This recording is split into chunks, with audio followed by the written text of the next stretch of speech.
I'm Chuck McDonald with Informed Entrepreneur, and it's my pleasure to be here this morning with Anna Kaluri with Resourcesys. Good to be with you, Anna. And we're going to be talking a little bit about her company. So if I understand it right, you do staff placement with government and both state and federal government, businesses and medical. Is that right? Yes. We are more of we are very strong on the commercial side of the staffing industry. We're just putting our footprint in there for the federal.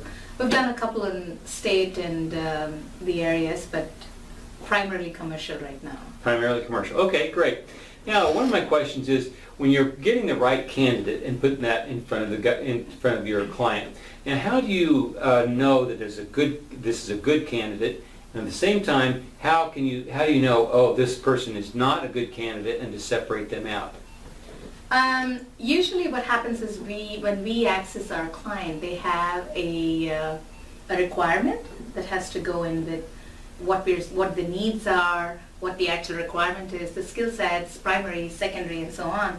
But we also get a little bit of insight on what the client actually requires, meaning we are looking for them to blend with our culture. We're looking for someone with great communication skills, a great team player, somebody who's social, and that kind of thing as well, to blend it with the actual skills and requirement. And we have a thorough vetting process that goes through 3 levels. First will be the initial ground level recruiters who pick the resumes up, see that they have the basic skills covered, the resume speaks of if it matches the requirement. Then we go through a second round of actually interviewing the candidate to see if they truly have 5 years, go through their checks and balances for how long they've been in the country, are there any visas that they go through, if not, then things like driver's license, and just check how everything is, so we don't land up with someone not with that many years of experience on the resume, and if they have actually pocketed in all the skills that the client desires. And then a final round of the aspects, the cosmetic aspect of it. I see. Which is the culture, the communication, the way they come out. Are they friendly to be in a team player kind of thing?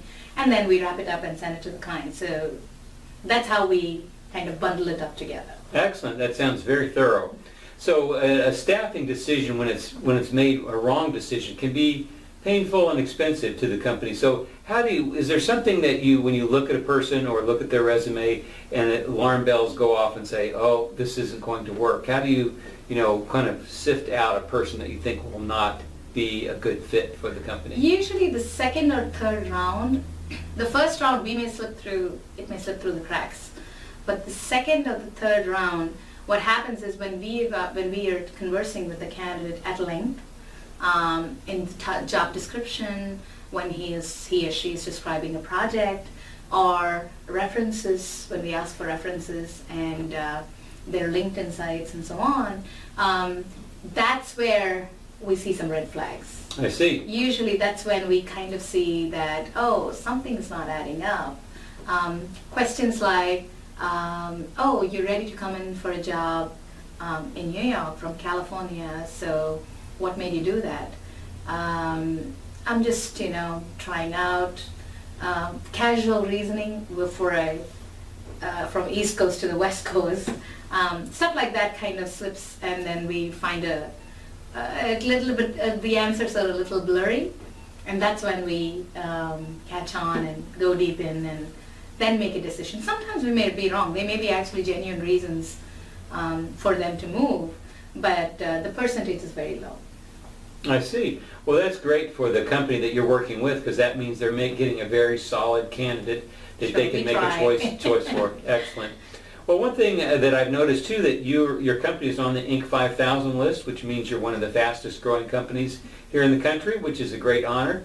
So how did it all start slowly and just build, or was there a certain turning point that you gained a big contract, something that all of a sudden your growth changed very quickly? We are, myself and my partner, we have 2 partners in this firm. Her name is Ruchi Anand, and we have been We started off in '99 and she joined me in 2005. And since then, our business has been steady, I would say, no dips, steady to a certain revenue, about 2.5 maybe. 2.5 million? 2.5 okay. million, Excellent. yes. And then we started stagnating there. There was no potential growth above that. Mm-hmm. And that's when we went into a joint venture Okay. with a firm in Georgia, Atlanta-based firm. We were working with them before. It's not that we didn't know them, it's a known firm. But then we understood that we're able to complement each other well and able to understand, and the trust factor was pretty much stabilized and concrete there. So we went ahead and did a joint venture with them, and I think we've been with them for the past 3-4 years. That kind of gave us like a mentorship elevation. Okay. The firm kind of taught us things that we would normally not see as a small business because they're bigger than us. So they kind of gave us the reins and said, run it, go behind this account. This is how you do it. And when we had pitfalls, they picked up and said, oh, you know what, you could do this, you could do that. We learned both from each other. I mean, we had our own expertise in what we were doing with visas and recruiting and so on, which we could also contribute to their side. But the partnership blended well for us to be able to come now. We're about close to 5 million now. I see. It did Excellent. help. The partnership did help to grow. Very To good. grow in a learning experience and in the revenue, obviously. Right. So how many employees do you have at this point? Stating that we are a contract firm, we do a couple of full-time positions, but stating that it's a contract firm, we have the ups and downs. Like someone said, we're a bucket with a hole. A good hole. Yeah, so we have to really fill it up. So because we do have an equal amount of pouring out too. So we have about between 40 to 50 consultants shuttling up and down depending on the season. I see. Excellent. If I may say. Okay, right. So with a company that you've seen some growth and you have a number of employees, you probably have learned a lot about leadership and how to build employees, how to strengthen people. What have you learned about leadership as you've been in charge of this growing company? I don't consider myself as a leader even if I'm in that position per se, because I'm still learning every day, frankly. But what I see is there's two groups of people. Some like to follow and some want a leader. There may be a talent, there may be something that they have, but someone needs to be there to take them up to the next level. And not everybody can do that because the person who needs it needs to accept that you are the one. And what I see in most of our candidates that come to our company from other firms or from whom we pick up is what they say is, Anna, when I speak to you or Ruchi, we just get comfortable.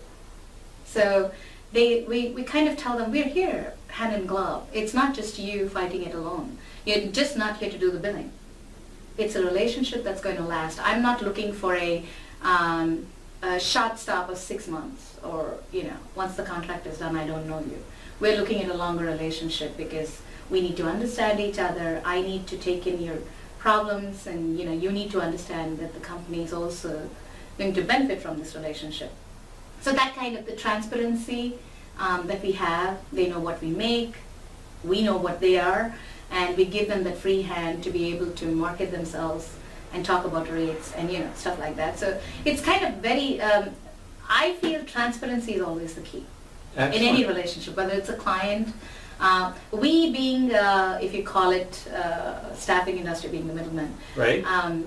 We have clients on both ends. Our candidates are our clients, and our clients are our clients. Mm-hmm. Right. So we lose any, we're doomed. So we're very careful in having that transparency factor on both ends. So eventually, maybe in the beginning, this all sounds very, book language, but if I may say, but it is true. We try to put that transparency forward so everybody understands that there's nothing to fear. I see. And once the fear factor goes out, everything becomes okay.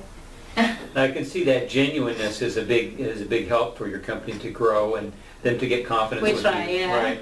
Do you have any particular person or you like to read about the things that they have to say and apply them, or just a general readings that you like to do and learn from, people that you like to learn from? Mine is all, I think, I should say it's all practical. I'm not a big reader. Okay, no problem. But lifetime experiences, like my dad is an entrepreneur himself. Okay. And he's made it from very humble beginnings and to a pretty big firm today back in India. Okay. And he's my hero. I mean, I see things in him that motivates me, which maybe has to be molded to this generation. But we see that he has single-handedly brought it there. And we have other leaders, like I told you, the joint venture fund. Mm-hmm. Sid Ahmed, he's also a great leader. He's also come from very humble beginnings, and he's grown the firm to about 140 million now. And so that's when you see things like this happening, you're motivated to do, maybe not there, but I don't know, but almost there. Well, excellent. It sounds like you've really seen that model, both, In a as you say, close- from your fellow company and also Yes. from your father, which is great. So a lot of people, would say usually work in a company, but you obviously are comfortable with that entrepreneur, and not everybody is cut out to be an entrepreneur. So this is something that you've seen modeled and you've done throughout your life and throughout your work as a CEO here. Yeah, I think it comes from, again, it comes from my dad, because he's been an entrepreneur. I think that's why it comes with it. They say, right, business starts at breakfast. So you hear things every day. There's a problem in the factory, there's a problem in the finance, whatever department, employees, what happened, where.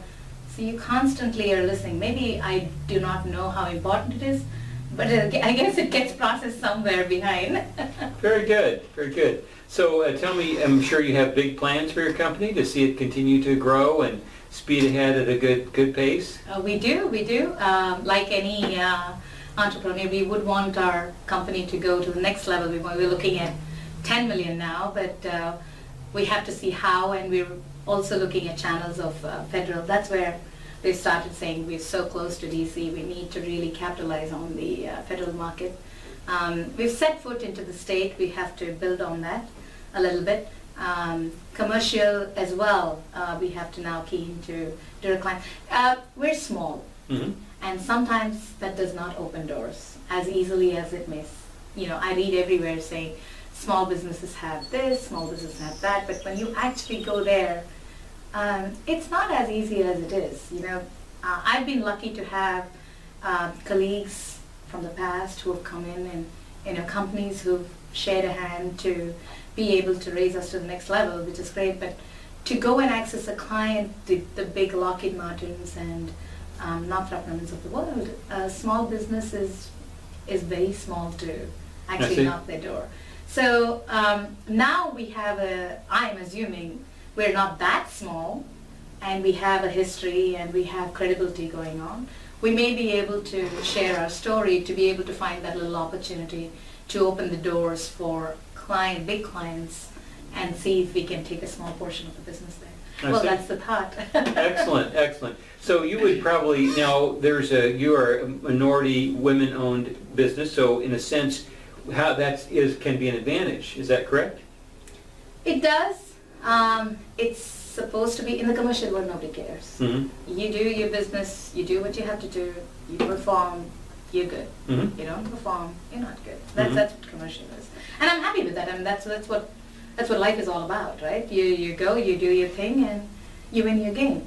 On the government sector, yes, there are a lot of opportunities. We are certified women-owned in Maryland with MDOT. We are Georgia certified as well. We are certified with WeBank, and we're also we are Fast 100 with US PAC for the past 2 years, actually 3 for the past year as well. Congratulations. Inc. 5000, thank you. Inc. 5000. So we are doing the right things to be out there, getting our name out. Then again, what happens is you're already spinning the commercial wheel, right? So being a small firm, to be able to donate time on this side, it's literally like building another business. And the time, the effort, the money to bring people in, that again takes up, pulls you down a little bit from the anchor. So we're struggling there, but I'm thinking we'll find some way out to be able to balance both and grow equally to get to that next step of ours. Next step, very good, very good. So is there ways that you like to give back to the community already at this point?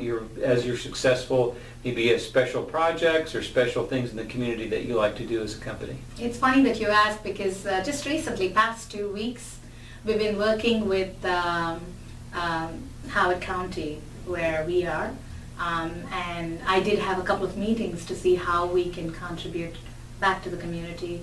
We being a staffing firm, how can we keep talent here? Because most of my consultants are nationwide.